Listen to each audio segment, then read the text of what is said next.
What does it mean to find home in a city that's constantly changing? Today, we're exploring San Francisco through the eyes of Radhika, whose journey from Delhi to the Bay Area reveals how personal transformation and urban evolution intertwine. From Buddhist practice to tech culture, from the mission's chaos to the Richmond's ocean sounds, this is a story about finding connection in an increasingly disconnected world. Radhika's path to San Francisco wasn't typical. It began with a life-changing moment that would reshape everything she thought she knew about home. My San Francisco story actually has to do with my divorce. So I used to live in San Mateo, and I got to San Mateo because my ex-husband was working in academia and got a job to work at Santa Clara University, which is a good private school in the South Bay. And San Mateo was the midpoint between the city and the South Bay. But when the marriage fell apart, then I actually moved across the bridge to, Berkeley for a little bit. But then all my work was in San Francisco, and it was taking an hour and a half to go 11 miles. So I have a Buddhist practice, and I started to chant to manifest a place in San Francisco, and was able to find first a house sitting gig. And then a friend of mine offered me her home for a few years, and then I was able to find a rent-controlled apartment. So that is why I'm able to afford to live in San Francisco, because I was able to manifest that low-cost housing as an artist and a teacher. So that's my San Francisco story. I love it. Yeah. So I guess Finding a new home often means watching your adopted city change around you. For Radhika, San Francisco's transformation has been both personal and professional. But San Francisco is still so much the city of inspiration, and a lot of theaters have closed down, but a lot of things are opening up as well. So, but my connection to San Francisco as an artist is actually connected to the geography. And so I think as it used to be a more interesting place than it is now, I find it very boring right now because it's been overrun so much by tech that it's lost its, I feel like, professional diversity. So a lot of first responders and teachers and social workers no longer can afford to live in the city. So most people are software engineers or very high earners. So we've lost our professional diversity, which is, so I'm no longer interested in the people. I feel like the people are more interesting in Oakland or Berkeley. But Radhika's relationship with place goes deeper than professional landscapes. It's rooted in something more elemental, the very air we breathe, the environments that shape us from childhood. Well, I was born in the Netherlands. And then we moved when I was 4.5 years old. And apparently I used to speak, Dutch, fluent Dutch, but I don't really have a memory of what that landscape looked like. I have photographs, but I think my memory started from growing up in Delhi in India. And actually when I was growing up in Delhi, that was the 80s, it was really fun and nice, and Delhi is marked by old Mughal tombs and historical architecture, Central Asian, Persian architecture, Arabian architecture, along with these rich, biodiversity parks, and then in the 90s, I think the economy started to boom and the country opened up and we went from a socialist country to very capitalist, and I saw the pollution go up and so it was, and I grew up with asthma. So I think every time I deal with pollution, my asthma acts up. So that was a landscape in which I think I came into my early 20s. Within San Francisco itself, Radhika's journey has been one of discovery, finding which neighborhoods speak to her soul, which sounds feel like home.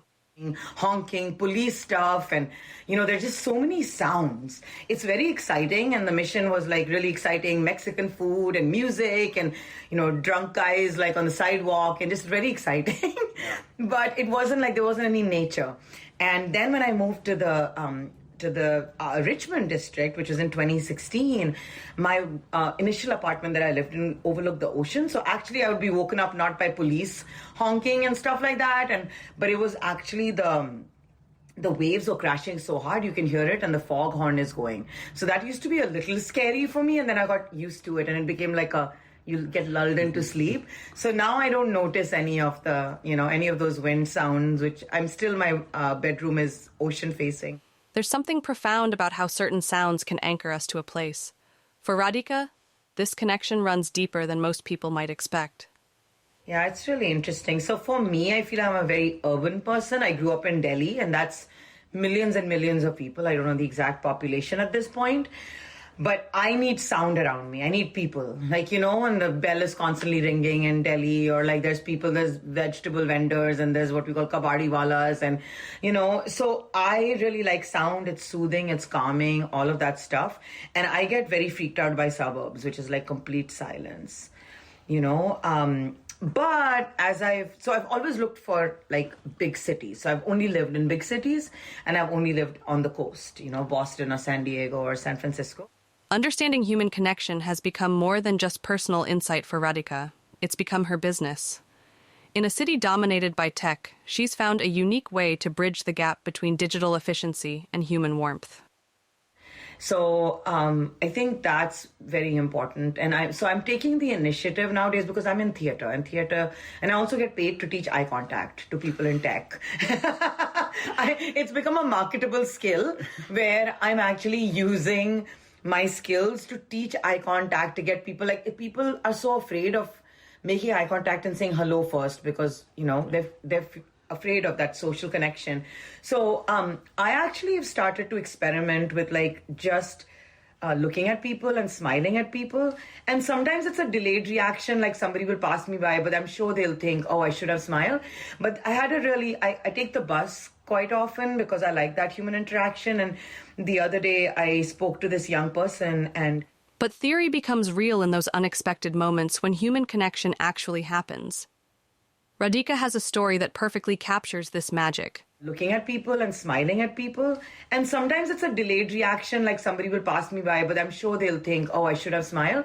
But I take the bus quite often because I like that human interaction. And the other day I spoke to this young person and he was just in his phone, but I don't know, I was just looking at him because he was wearing a Japanese t-shirt, and I have a connection to Japan through the Japanese Buddhism that I practice. And so I just picked up the courage to just say hello to him and compliment him on his Kanigawa t-shirt, And we had a very short conversation, like maybe 1 minute, but he said, thank you so much for talking to me.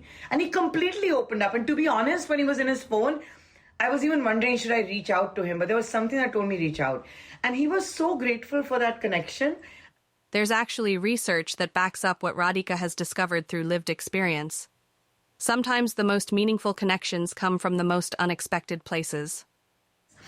Is actually determined by how you engage in your weaker link relationships more than your stronger links. So weaker links are like the ones you engage in more often, but they are not your family or your best friend. So it's like if the bus driver, you say thank you so much to him, or that your Trader Joe's checkout person, or somebody you just pass by and you have a few second interaction. But if you say hello, how are you doing, and are interested in them even for 30 seconds, it'll lead to a greater growth in your happiness.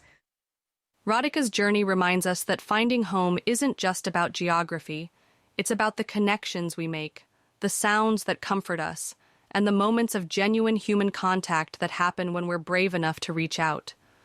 In a city that's constantly changing, perhaps the most radical act is simply making eye contact with a stranger on the bus. Enchi, and thank you for listening. If this episode resonated with you, we'd love to hear about your own moments of unexpected connection.